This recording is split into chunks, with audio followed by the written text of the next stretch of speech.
கடலூர் மாவட்டம் பண்ருட்டி அடுத்துள்ள முத்தாண்டிக்குப்பம் முடப்பள்ளி முந்திரித்தோப்பு பகுதியில் ஊரல் போடப்பட்டு கள்ளச்சாராயம் காய்ச்சப்பட்டுள்ள சம்பவம் அப்பகுதி மக்களிடையே பெரும் அதிர்ச்சியை ஏற்படுத்தியுள்ளது.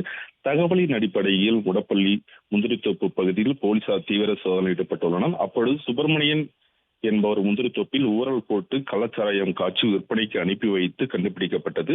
பின்னர் 10 லிட்டர் சாராயத்தை பறிமுதல் செய்த போலீசார் மண்ணில் புதைத்து வைத்திருந்த சாராயம் ஊரலையும் தோண்டி எடுத்துள்ளனர். மேலும் இது தொடர்பாக விற்பனையில் ஈடுபட்டதாக முடப்பள்ளியைச் சேர்ந்த சேட்டு என்பவரை போலீசார் தேடி வருகின்றனர்.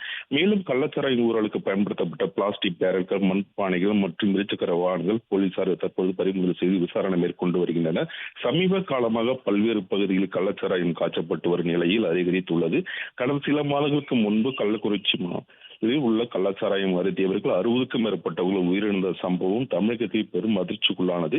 இதே போன்று கடந்த ஆண்டுகளிலும் கள்ளச்சாராயம் அருந்தியவர்கள் பல பேர்கள் உயிரிழந்த சம்பவம் நாம் காண்கின்றோம். இந்த நிலையில் கள்ளச்சாராயம் விற்பனை அதிகரித்து வரும் நிலையில் தமிழக அரசின் காவல்துறை உரிய நடவடிக்கை எடுத்தால் இது போன்ற சம்பவங்கள் நடைபெறாமல் தடுத்திருக்க முடியும். ஆனால் உரிய நடவடிக்கை எடுக்காமல் போலீசார் மௌனம் காத்து வருகின்ற நிலையில் கள்ளச்சாராயம் சம்பவங்கள் தொடர்ந்து தமிழகத்தில் அதிகரித்துள்ளது. இந்த சம்பவம் இப்போது பண்ருட்டியில் கள்ளச்சாராயம் காய்ச்சப்பட்டுள்ள சம்பவம் பொதுமக்கள் மத்தியில் ஒரு பெரும் பரபரப்பையும் அதிர்ச்சியும் ஏற்படுத்தியுள்ளது. போலீசார் உரிய நடவடிக்கை எடுத்து இது போன்ற சம்பவம் நடத்தாமல் பாதுகாக்க வேண்டும் என்றும் மக்களின் கோரிக்கையாக உள்ளது.